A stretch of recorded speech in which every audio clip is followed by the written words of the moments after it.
Om Namo Bhagavate Vasudevaya.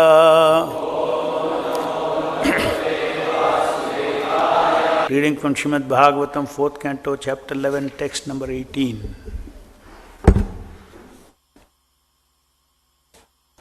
Sakalvaidam Bhagavan Kala Shaktya Gunapravahena Vibhakta Viryaha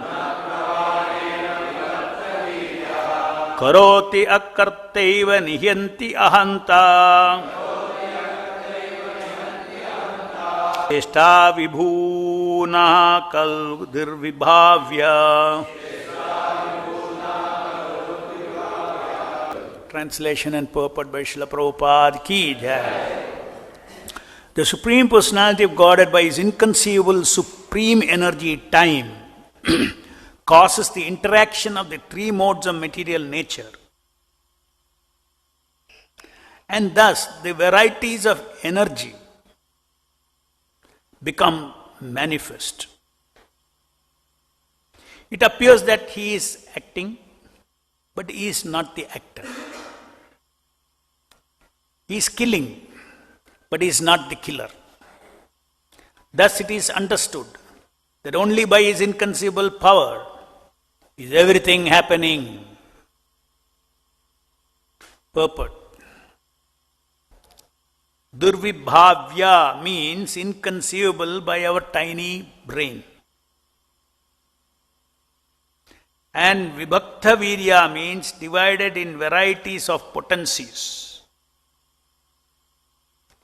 This is the right explanation of the display of creative energies in the material world. We can better understand the mercy of God by an example. A government state is always supposed to be merciful, but sometimes, in order to keep the law and order, the government employs its police force. And thus punishment is meted out to the rebellious citizens. Similarly, the Supreme Personality of Godhead is always merciful, full of transcendental qualities. But certain individual souls have forgotten their relationship with Krishna and have endeavored to lord it over material nature. As a result of their endeavor, they are involved in varieties of material interaction. It is incorrect to argue, however, that because the energy issues from the Supreme Personality of Godhead, He is the actor. In the previous verse, the word nimittamatra indicates that the Supreme Lord is completely aloof from the action and reaction of this inconceivable world. How is everything being done? The word inconceivable has been used. It is not within the power of one small brain to comprehend. Unless one accepts the inconceivable power and energy of the Lord, one cannot make any progress.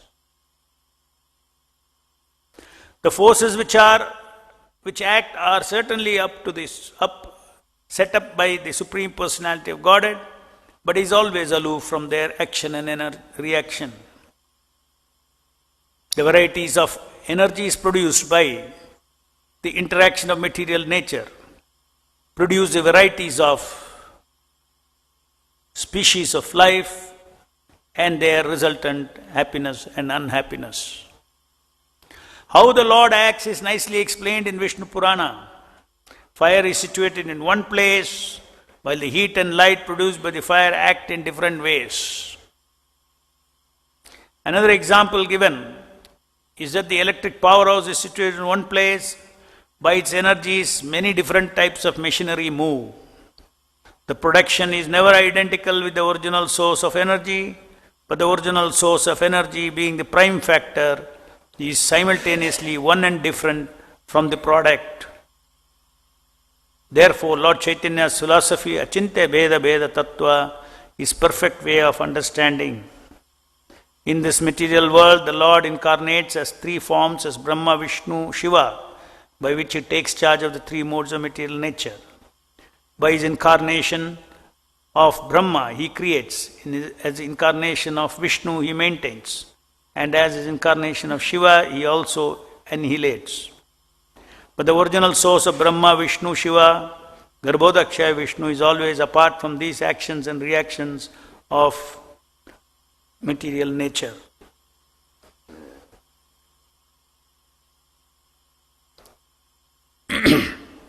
So more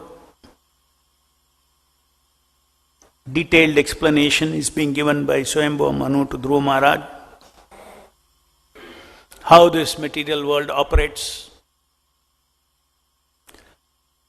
So here it says Bhagavan Kala Shaktya. Everything is moving in this material world based on three things: Guna, Kala and Karma.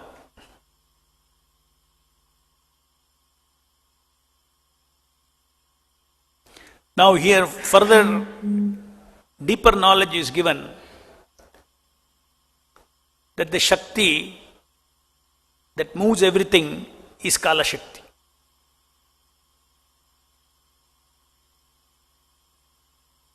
And what does this Shakti move? It moves three gunas. Three gunas are the basic ingredient. Just like if you are cooking something,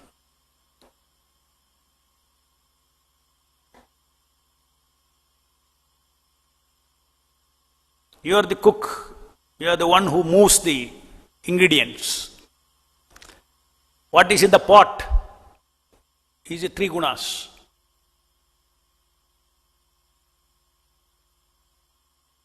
How the Kala should mix the three gunas is based on karma.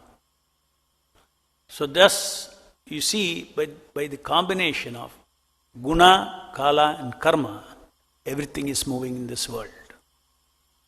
Kala is a representative, the impersonal expansion of Krishna, the super soul. So in that way, even in moving the material world, Krishna is not directly touching. The Supreme Lord is not directly touching. But he has created, he has made arrangement because he has got unlimited Shaktis. And his Shakti, one of his Shakti is Kala Shakti of this material world. So okay, go and operate the material world. He releases the Kala Shakti.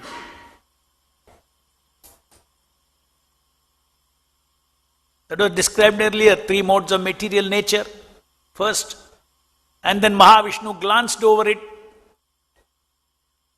Glancing is nothing but supplying the Kala Shakti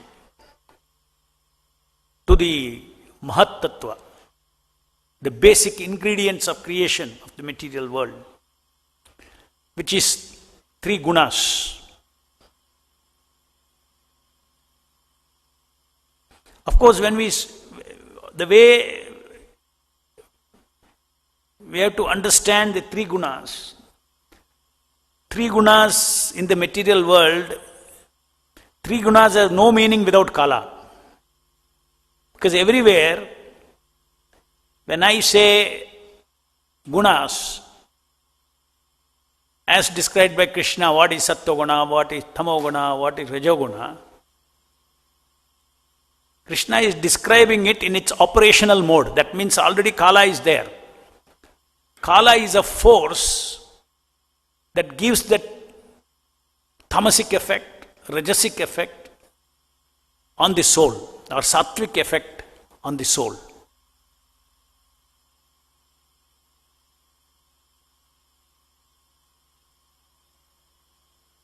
Just like when you are describing a lighted bulb, then you say bulb is something which gives light. But if electricity is not there, will it give light? No. So in the same way, when the only way to understand three gunas is to see it in its operational mode. Oh, here is a red light, here is a blue light, here is a green light. Like three gunas. What is the difference between this and that?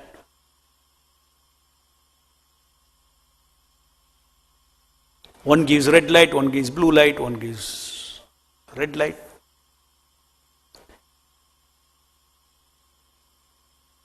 Before electricity goes, they are all bulbs. So before Kala is impinged on the material energy, Mahat-tattva, it is just one material energy. Into that Krishna's Kala Shakti. And already how the material energy should work, just like how this body should work. When you have taken birth, your genes already are there. Your genes only, gives direction for formation of the body. How you look, hands, legs, all these things, it's all in the gene information. It's in the genes. So in karma is information. The Kala is a force that pushes the three modes of material nature to manifest contaminated consciousness in three characteristic ways. So that is the way we have to understand, as it is said, and Prabhupada says, the Supreme Personality of Godhead, by his inconceivable supreme energy time, causes the interaction of the three modes of material nature, and thus varieties of energy become manifest. By the combination of all this, these varieties we are seeing. Because without that variety, it is undifferentiated material energy. So material energy is one energy of the Lord. Kala is another energy of the Lord. Jiva is another energy of the Lord.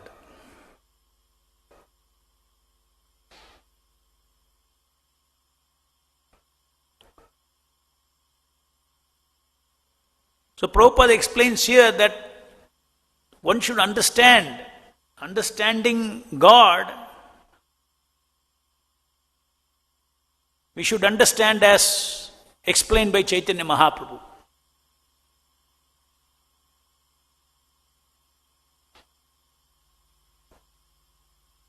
Just simply if you think God, oh, there is God.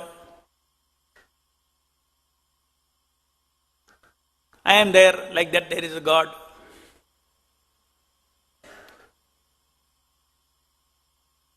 It is not the full picture.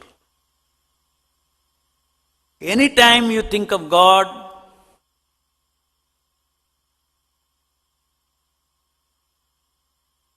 God being a person, the fundamental character of a person is God with his energy. Any person you see is having potencies. He is having possessions. He is having wealth. He is having knowledge.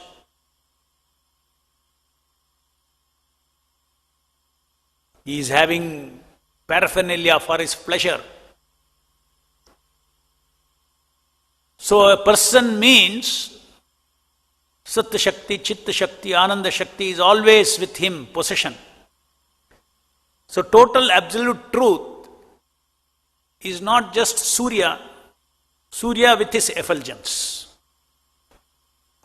Similarly, the Supreme Person, God, when we say, we cannot feel God if you don't feel his powers.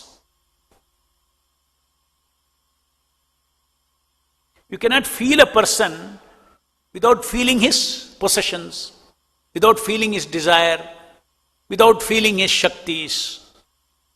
Oh, here is the Chief Minister. Oh, immediately you are seeing the person with this power. Or you see, here is Prime Minister.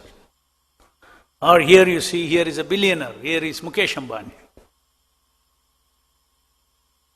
You think of a person, you think of always along with it. Of course, these are temporary possessions. They are imitating situation. Nothing is belong to us. But we can understand that in the same way, just think of Krishna. Sarva Karana Karanam, being Sarva Karana Karanam, everything he is a owner. Because he is a owner, he has a right to enjoy it the way he wants. Because he is a owner, he has a right to distribute what he owns to others. Okay, you enjoy. So as living entities, we have to understand this principle that Prabhupada is talking here. A lot of play of Shaktis are there. In the Param Satya, to understand Param Satya, God has got two aspects, Aishwarya aspect and Madhurya aspect. The moment you think of God, either you think of His inconceivable, unconditional love, the glory of His love, or you have to think of the glory of His potencies. How He plays with His potencies. Just think of a person who is creating this immeasurable universe. It has not come without nothing. It has come from Krishna. Creation, maintenance, annihilation. And that is what Krishna in the Bhagavad Gita gave a sample to Arjuna. Look, okay, I have my Madhurya aspect. I am your close friend and all those things, loving. But do you know about my Aishwarya aspect? Oh, come on, see. You're shocked. Arjuna could not relate with him. He is not my Krishna.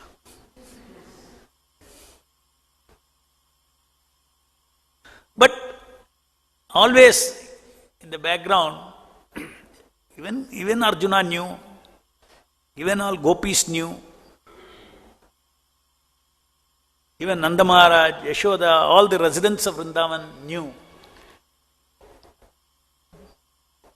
that he will always protect us. That means even though they know that he is my child, somewhere in the background they know he will protect us. Because you cannot separate. In its manifestation it may not manifest, but you cannot separate qualities of God from God. Even in Vrindavan, Krishna is the all-powerful cause of all causes. It's unmanifest. He is manifesting his Madhurya relationship.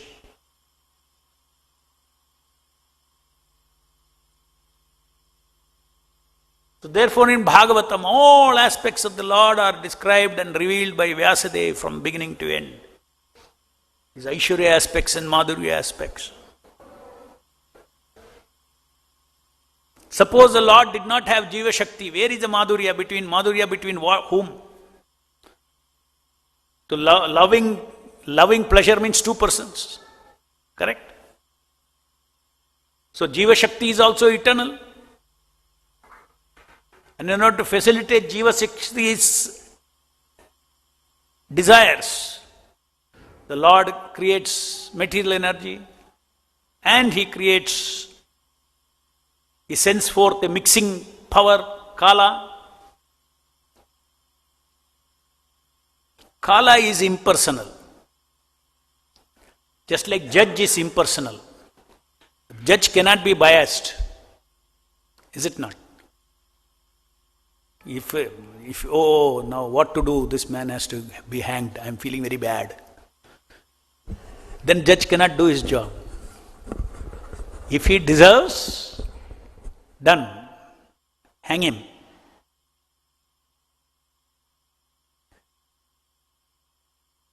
So in the same way, Kala with his executive force In our analogy, the judge is sitting, he is only deciding.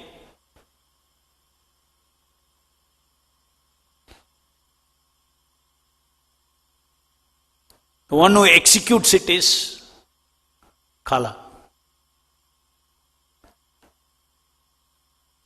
Here is okay, yes, he has done a crime. Then who takes next step? The police. They execute the order of the judge. Similarly, the Supreme Lord is seated in our heart, and because dynamically devotees are, Jiva is desiring, so dynamically the Lord also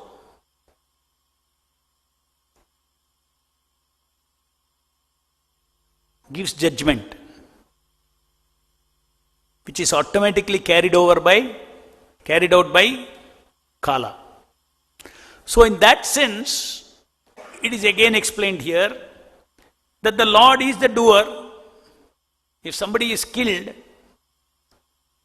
just like if you see, judge says, hang him.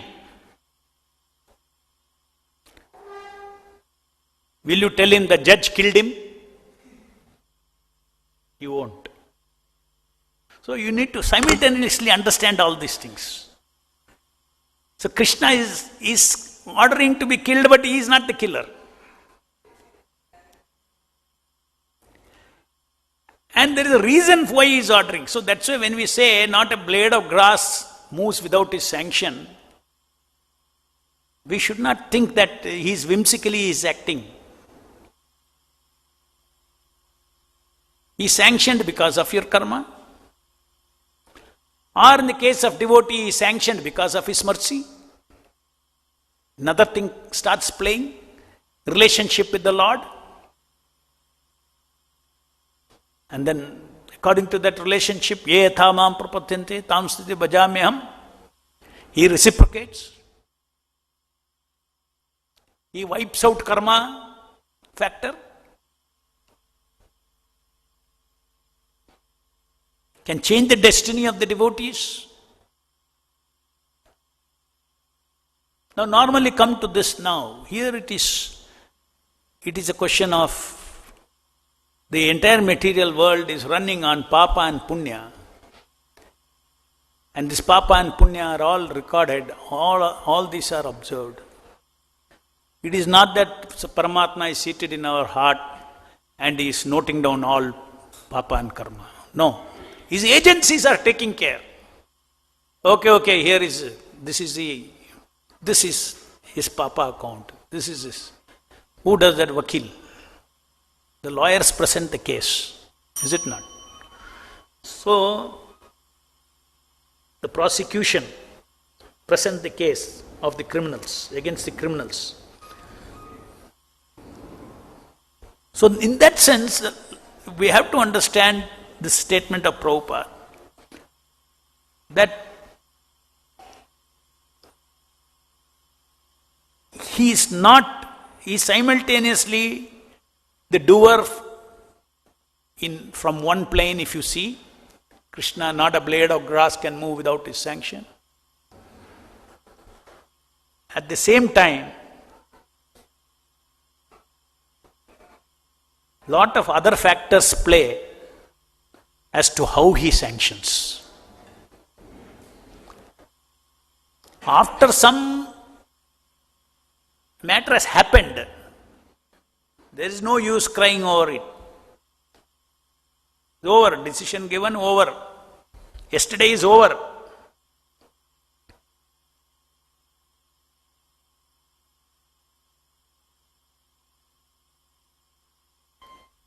You accept the destiny of ourselves, our world, everything as it is happening. By seeing the hands of the Lord in everything that happens. But at the same time, we do not know tomorrow how the Lord will decide. And one who understands this Bhagavad philosophy, he understands what are all the factors that create my tomorrow. that create my destiny. So these are all two, so many factors are there, karma, punya, there's so many things. But when we become a devotee of the Lord, what are we advised? Sarva dharman parityaja mamekam sharanam vrija. Ham tam sarva papebhyo mokshasya masucha. We surrender.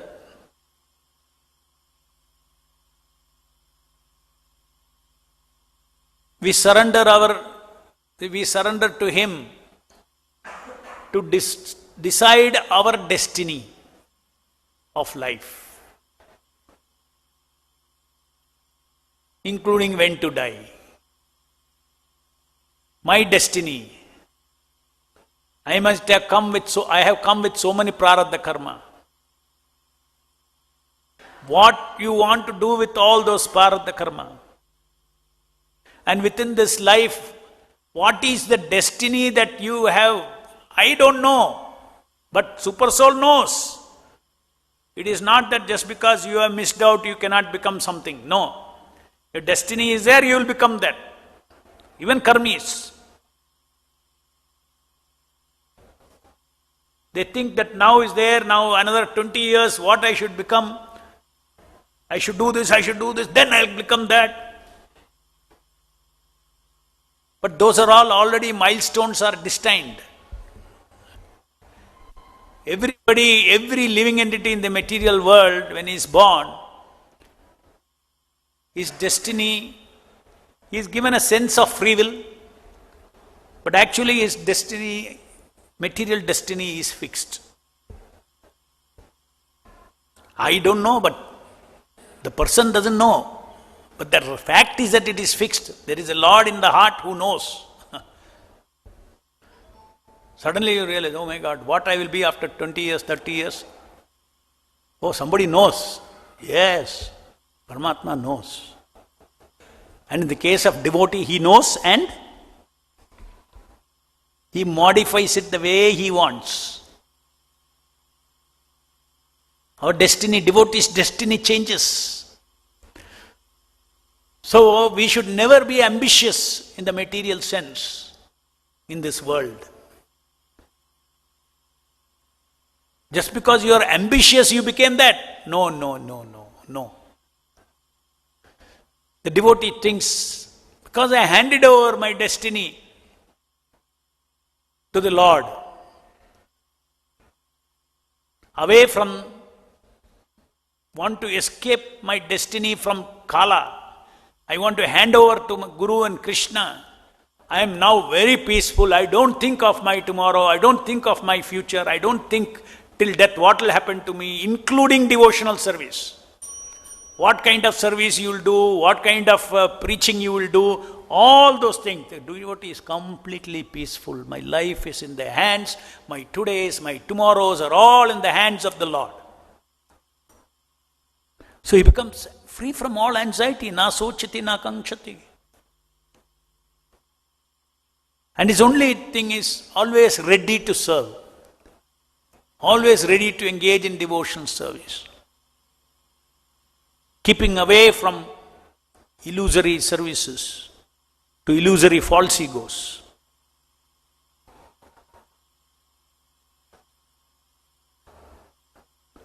So by understanding all these, how the Shaktis of the Lord work, we also understand how we are stuck up in the Maya Shakti.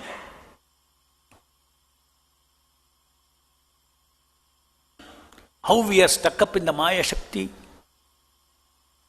How we are bewildered by a false egotism to enjoy ourselves, independent of Krishna.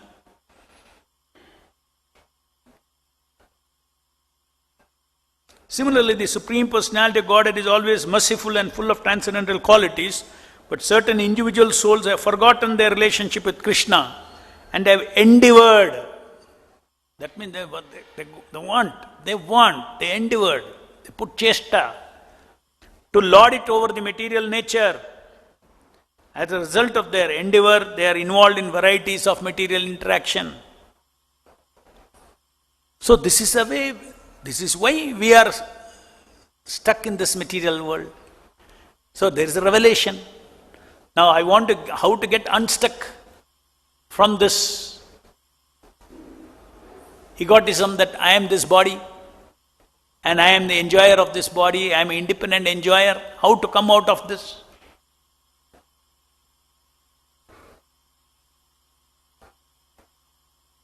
Our entire chitta is full of relationship with everything outside us. The relationship of how I can enjoy, how I can get sat from this power, chit from this situation, ananda from this situation, love, pleasure, intimacy, all these things, how I can get out of this. That is all settled, that's all due to the past activities, they are all sitting as bullets in our chittam. So as soon as the sense object comes before us, these bullets come out.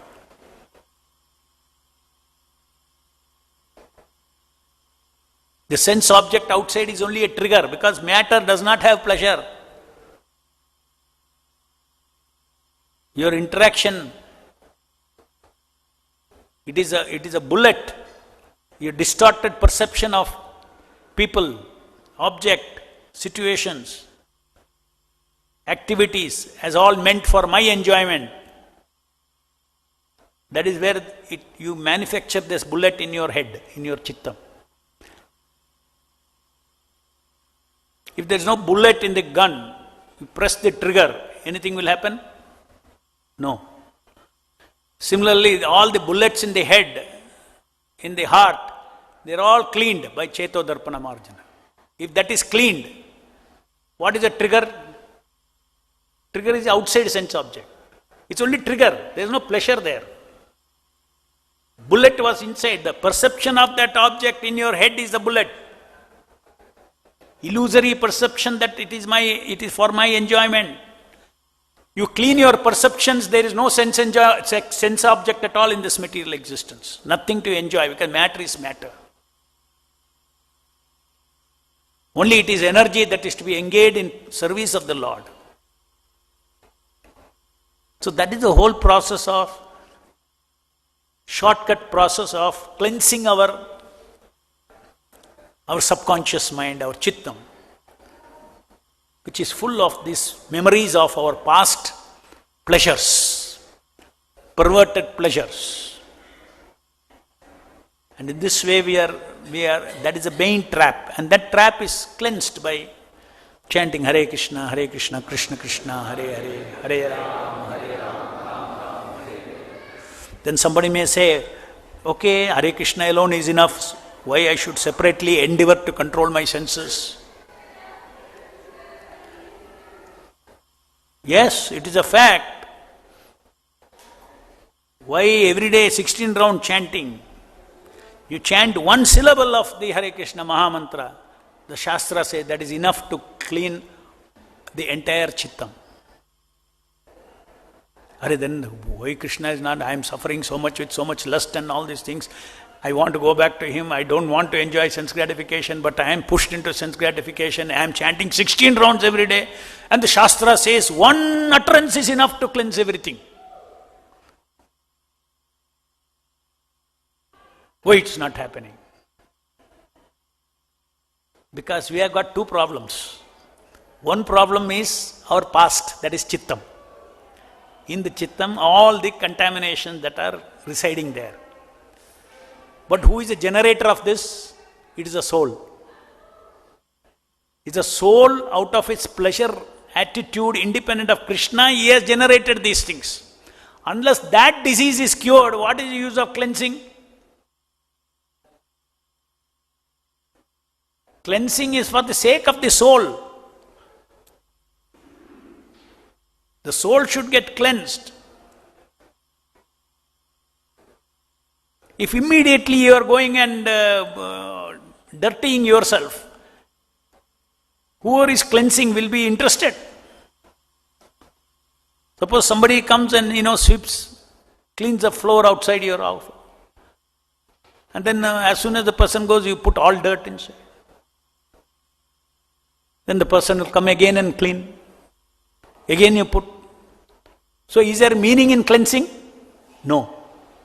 Therefore, unless our attitude, pleasure attitude, independence attitude changes by developing the practicing the consciousness of surrender, the 6 guidelines of surrender, practice. Those 6 guidelines are practice principles, practice guidelines. Our chittam should practice, our consciousness should practice that surrender, bhavana. Only then, okay, these residual contaminations, you don't worry. You continue engaging in devotion service, my devotion service. If you have never given up your service to Guru and Krishna, at the time of death, you don't see how much contamination you have in your chittam. In one shot, it will all be washed away. What is the criterion? We should constantly work on rectifying our attitude to enjoy everything independent of Krishna. Enjoy everything, every people, every situation, every activity. What is our attitude towards that? Yes, everyone, everything, every object, every person, every situation, every activity is meant for the Supreme Lord Krishna's pleasure. That is devotion service.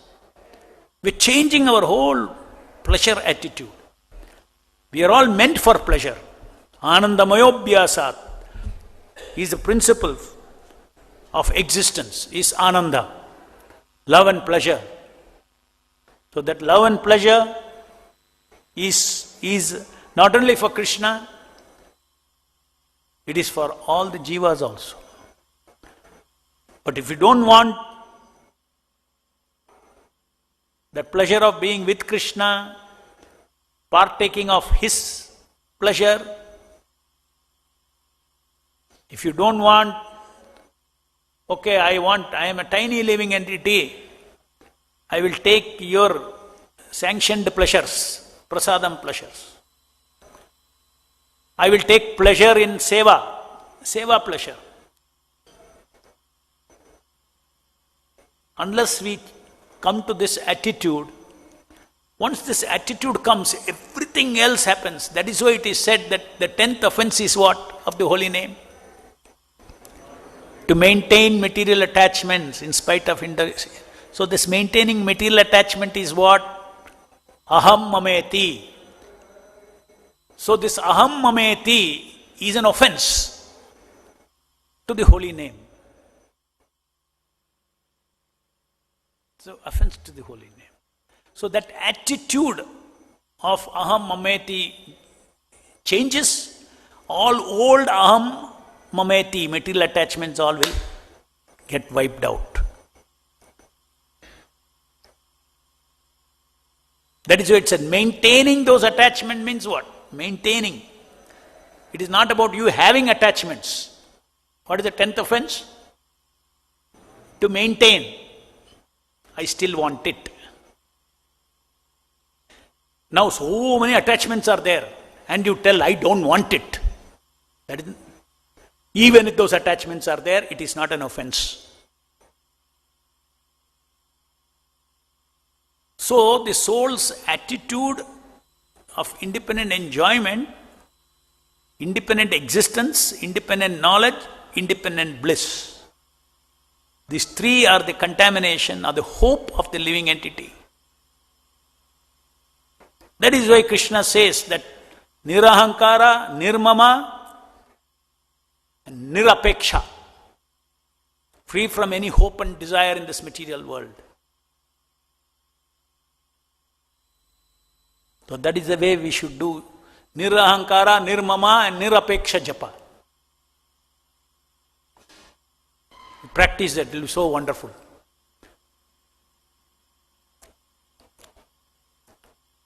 Any questions?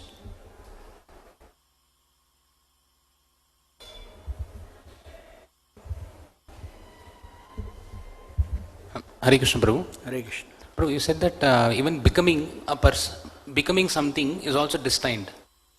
and it is according to the three modes of material nature. But the three modes of material nature is said to influence the living entity. So if it is an influence, he can change the influence. He can come under the influence of Sattva-guna, Rajoguna, Tamoguna. Then according to the influence of guna, he can become different things. So, but how is it destined, Prabhu? If the free will is there to choose which guna? No, you see, he is using the free will for what? Let us say he is ready to change his gunas and all.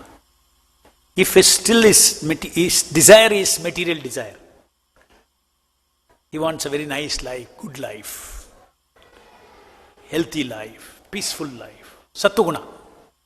Nothing to do with Krishna consciousness. Correct? So all these things will give him in future benefit. A life like that. So, it does not, the material happiness and distress is destined. In which way it is destined? That currency of happiness and distress or happiness and suffering that you will undergo, that is fixed. That is fixed doesn't mean events are fixed. We have to understand this. You go this way, you will come there. You will go this way, you will come here. So for every karmi, his milestone of life is fixed. Between the two milestones, he is thinking, I have free will. But actually, between the two milestones, whatever free will he uses is creating his next journey. But if he goes like this also, you will reach there. Like this, material life is destined. That's why the entire material destiny gets disrupted when we surrender to Guru and Krishna. It takes some other shape and this thing. All milestones, all are removed, shifted here and there by Guru and Krishna. So still destiny is there. He is deciding the destiny. So whatever destiny Krishna decides, now I have surrendered to him. He knows. So why I should bother? I should use my free will to engage in his devotional service. That's all. My responsibility. How Krishna plays with my free will to move me from here to there, to this milestone to that milestone. My free will is not absolute. So your free will is always influenceable. So you are telling Krishna, surrendering to Krishna means, please influence my free will. Let three modes not influence my free will. Living in his free will is not absolute. It is always under the internal energy or the external energy. I can whimsically do what I want is a big illusion. Nobody can. Everybody, Prabhupada says, everybody is under the control of one of these two energies. Only Krishna is completely free from, he has got absolute free will. Yes, next question. Hare Krishna Prabhu. This is in the context of yesterday's evening session. So, while many are bewildered about what is the things happening across the world, the same communists have helped us by removing the kind of caste understanding which Bhakti Siddhanta Saraswati Thakur had to fight a lot. So we also know that Chaitanya Mahaprabhu has predicted that holy names will be spread across the world. So what is the intent of the Lord probably in this whole scheme of things? And what is our probably the duty? What is the intent? Chaitanya Mahaprabhu has told the intent that you develop in yourself and in everybody the eternal identity that Jivera Surupoe Krishnera Nitya Dasa, which means also very specifically he says the Jiva is neither a Brahmana, Vaishnava, Kshatriya, Shudra. These are all occupational according to the capacity of the person, material capacity. Guna karma vibhagasha. Just see, just now we saw guna, kala, karma. The two factors Krishna is mentioning there. Guna karma. So according to guna and karma, the person is influenced according to guna and karma, and the mixing agent is kala. So it's a standard factor, so Krishna is not telling that. But guna karma. So guna karma vibhagasha, here also vibhakta, vibhakti it says, vibhakti means dividing. It divides. So that division is for occupation. What I can do, you cannot do. What you can do, you cannot do. What he can do, he cannot do. So according to guna karma, there is a division. It's a science. It's a perfect social science. Nothing to do with religion. So Lord's goal is Sankirtana. Let everybody chant. Okay, what is Lord's intention? His intention you can see in this society here. Everybody is engaged in service of Krishna as the sample is here, as servant of Krishna. His focus is to develop bhakti for Krishna. He does not think that, this devotee is so intelligent, he can do so many services, but I am not intelligent, I have to do some other service always. Well, there is no limit to how much the living entity can wish. Wish is one thing, what you can do is another thing. So you should not get lost in wishes that are not compatible with your capacity.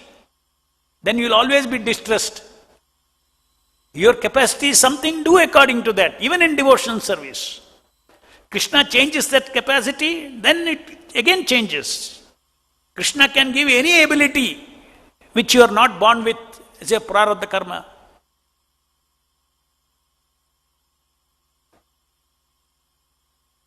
So, advancement in spiritual life is not about what you are doing, whether you are doing temple president job or whether you are doing cook's job or pujari job or cleaning the floor job or whatever it may be. That devotion service does not define your level of advancement. Level of advancement is the internal development of your consciousness. If you are cleaning, are you cleaning with surrendered consciousness? If you are a temple president, are you executing the work with a surrendered consciousness? If you are a GBC, are you executing your work with a surrendered consciousness? So Krishna consciousness is what is very important. What is the Krishna consciousness of the person? Not that, he is only a cook. Or he is not capable of anything else, so he is pujari.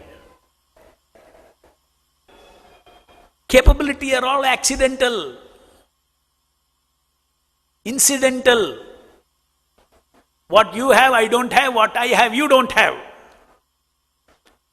What you have, give to Krishna with devotion. Everybody will be peaceful.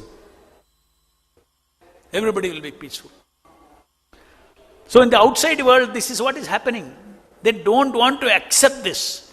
The false equality they want. That is the problem. And if there is a difference, that is interpreted as oppression, oppressor and oppression. Because he has got desire, why you should be my boss? I can be boss. That way anything you can tell in this material world. If the boss is telling do this, he can put a paradigm and say that you are oppressing me. You are an oppressor.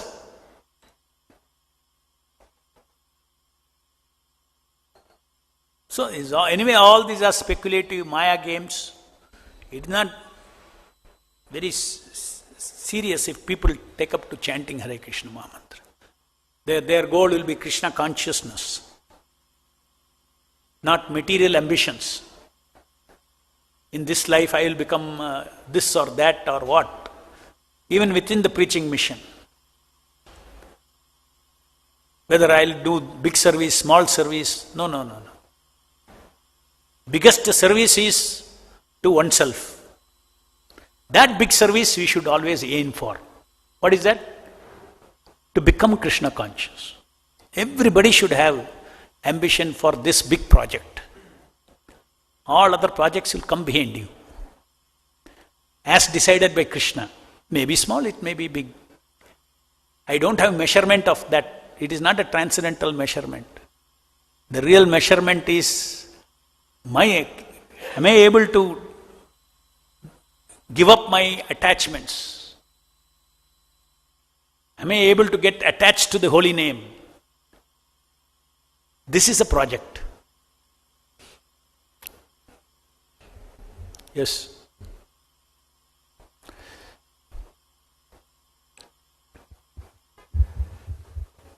Hare Krishna, Prabhu.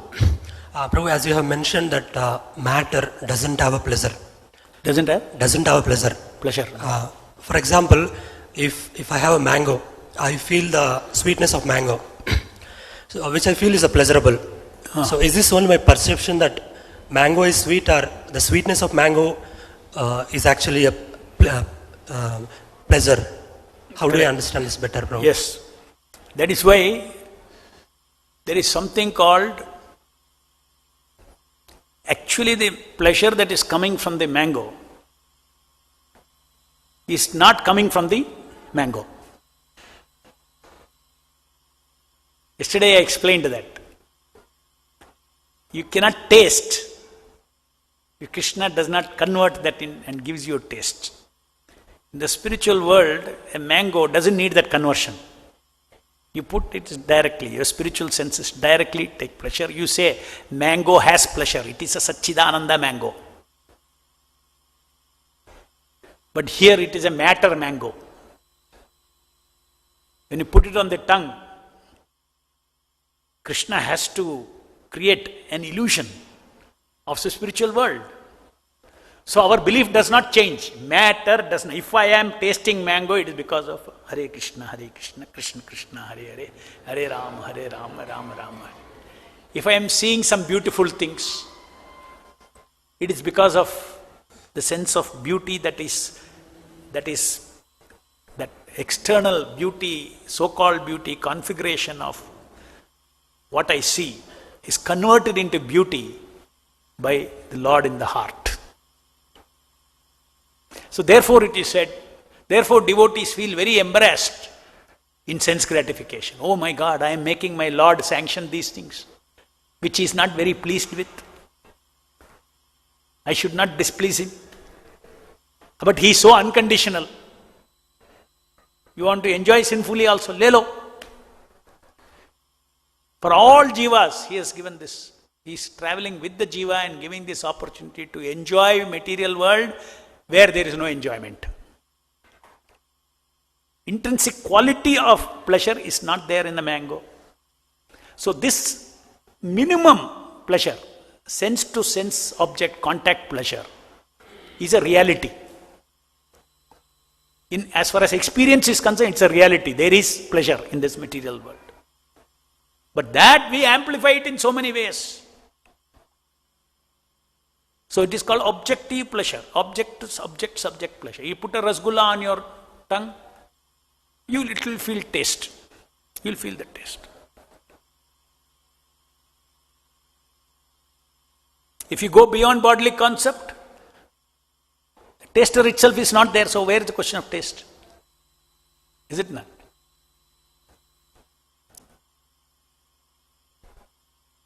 ग्रंथराज Shrimad Bhagavatam की जय, जगत गुरु शिल प्रभुपाद की जय.